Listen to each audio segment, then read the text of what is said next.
The economic risk has not changed since he started attacking Chairman Powell. It's that the president is interfering in monetary policy because he doesn't agree with what they're saying, risking the independence of our central bank, which is paramount to our economic stability and our respect abroad.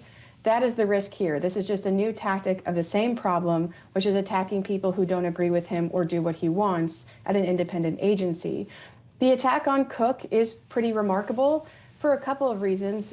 One, everything she's accused of occurred before she became a board governor. So he's essentially saying that she should be fired for something she did before she started working for the Fed, which opens up a degree of precedence that anything you've ever done wrong before you become a Fed governor becomes grounds for firing. I don't think anyone would agree that that's necessarily a good policy. Second, to the extent that anything she's accused of is true, it's really common amongst elected officials that they mess up on their homestead deduction. In fact, the Attorney General of Texas is also currently accused of claiming the homestead deduction at 3 different properties. And when this happens, they pay the fine for whatever is remaining balance on their property taxes and go about their way because it's rarely considered to be fraud. It's mostly considered to be an accident, and it hits people in political positions who have to be in D.C. and some other location all the time. Kathryn, the pressure by the president and other administrations on Fed Governor Lisa Cook has certainly overshadowed the proceedings in Jackson Hole, where today we just heard from Fed Chair Jerome Powell giving his take on the economy and what many see as his valedictory address at the annual gathering.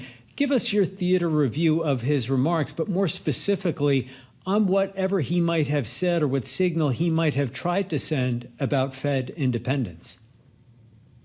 Well, I think it's helpful to remember that our president is many things, but he's also a reality TV star, and he understands how to manipulate the news very well. On the day that the chairman of the Federal Reserve, someone he can't fire but wants to, makes a speech about where our economy is, he draws attention to how he wants to fire the only black woman who has ever served on the board. I think this is really important because it helps to keep your eye on the ball. Powell's speech was very even but very clear. We can't change the long-term inflation target. We can't ignore the short-term inflation pressures, and we can't assume that whatever tariffs are going to do with inflation is over. The Fed has a dual mandate, and it has to put the needs of inflation equal with those of unemployment and the risk from inflation. At least my read of his speech was the risk for inflation is more pressing at the moment because prices are actively rising.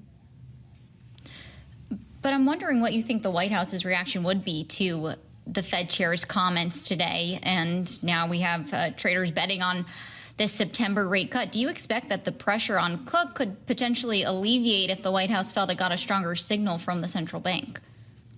I can't pretend to understand how their communications department reacts to things like this or how the president does, simply because, you know, just the level and the degree to which he has attacked independent institutions, it makes it hard to understand how the economic data would be interpreted, you know, fairly.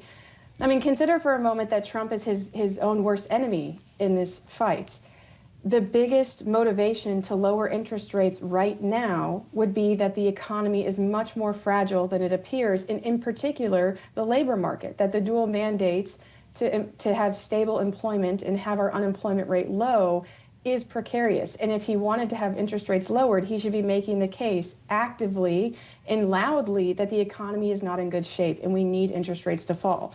But he doesn't do that. He fires people who tells them that the economy is actually doing poorly because he wants to maintain the case that the economy has never been stronger and interest rates should be lowered. So to put into a hypothetical, how do you think he would react to the news without Lisa Cook? I mean, he's not really making a case for himself that well regardless. So it's not, I don't know. I'm not saying that it was an unfair question. I'm just saying that he doesn't seem to be following what would be in his own best interest should he actually want interest rates to be lowered. Kathryn, let's turn to the question of inflation. And during his remarks, Jerome Powell talked about tariffs and how they would have a momentary or fleeting impact on prices rather than a persistent or lasting one. But he did not rule out the latter scenario entirely as a possibility. What is your take on the impact of tariffs over the long haul when it comes to prices and consumers' pocketbooks? I'm with Powell on this one. We don't know what the effect will be. He laid out a pretty clear set of scenarios of either it's a one-time increase or it's that's phased in quickly, a one-time increase that happens over a longer period of time, or a permanently upward inflationary pressure that comes from these tariffs. We've never had tariffs to this degree in our modern economy. So I think he's right in saying we don't know which way this inflationary impact will go, but he said, without maybe declaring as much, tariffs will absolutely increase prices in our economy. And that is the reality that we are living in. It is higher prices in the future because of presidential policy. And of course, the other part of this is risks to the labor market. And we heard Fed Chair Jerome Powell cite tighter immigration policy from the administration, which he said has led to an abrupt slowdown in the labor force growth. We want to play you part of what he said and then get your reaction on the other side. Labor supply has softened in line with demand, sharply lowering the break-even rate of job creation needed to hold the unemployment rate constant. Indeed, labor force growth has slowed considerably this year with the sharp fall-off in immigration, and the labor force participation rate has edged down in recent months. Overall, while the labor market appears to be in balance, it is a curious kind of balance that results from a marked slowing in both the supply of and demand for workers. This unusual situation suggests that downside risks to employment are rising. Kathryn, talk to us here about some of the tangible changes, tangible impacts that we've seen from the administration's immigration policy, which at the moment they've really been doubling down on when it comes to tighter immigration enforcement. Yeah, it helps to understand the long history and context here.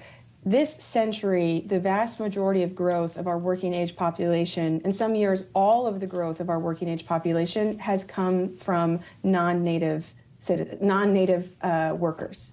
So if we were tomorrow cut off all entry into the United States for immigrants, our labor force would fall.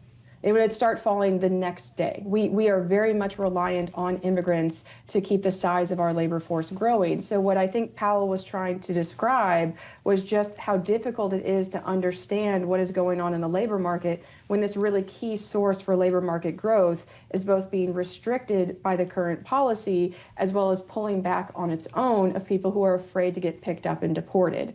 So I think what he was trying to clarify is just how unclear the labor market signals can become when you've added this element of reducing where growth has come from. So you can think about this in terms of the monthly jobs report. How many jobs does the U.S. need to add every month in order to be considered healthy? Now, for a long time, it was north of 100,000. But if immigration is going to slow and our population is no longer going to grow because we're cutting off the source of growth, do we need to add 150,000 jobs every month? Is 80 sufficient? Is the 35 we've seen over the past 3 months sufficient? These questions get a lot harder to answer when the key source of growth of the population is fluctuating so wildly. Kathryn, in the 30 seconds we have left, another reaction we have seen to Powell's comments, of course, has been on Wall Street, where traders are enjoying what for them is their best day since April. Are they perhaps a little over-enthusiastic, though, in their bets and expectations of what the Fed may do through the rest of the year? It's hard to know what it is they're positively reacting to as well. Maybe they just liked knowing that the independent central bank said that they would stay independent and on task and on mission. If that's why they responded positively, I think that's good news. If there was some nugget that they latched onto, the thing about the stock market is a lot of times those positive feelings are ephemeral and can go away. The substance of our economy has to be built on a strong independent central bank and sound fiscal policy.